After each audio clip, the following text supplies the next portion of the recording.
Rio de Janeiro, loin de leur forêt, des membres d'une tribu autochtone font entendre leur voix et leur rythme au pied de ce bâtiment.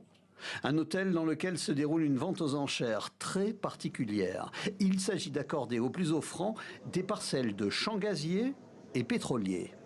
En observant de très près les enchérisseurs, on peut remarquer cet homme barbu au chapeau blanc. Il est le patron d'un groupe qui se lance dans le secteur des hydrocarbures et il vient d'emporter une parcelle.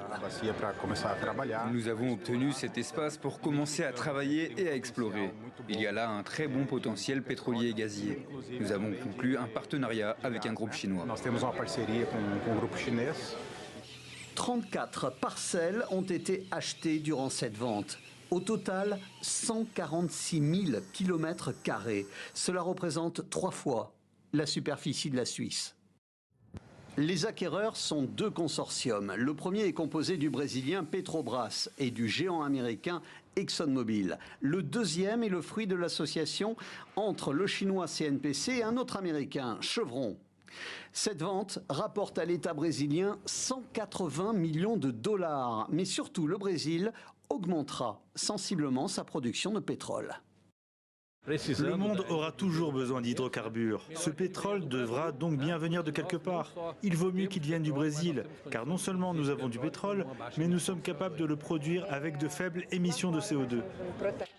À l'extérieur, cet avis et cet enthousiasme sont loin d'être partagés. 19 des 34 parcelles vendues sont situées à l'embouchure du fleuve Amazone, sur des territoires appartenant à des peuples autochtones.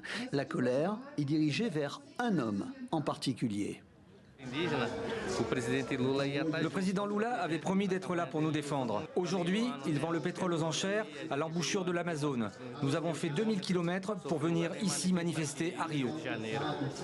Lula, défenseur des peuples autochtones, pourfendeur sur leur territoire d'exploitation de toutes sortes, estime aujourd'hui, à propos du pétrole et du gaz, que si cette richesse existe, on ne peut pas s'en passer.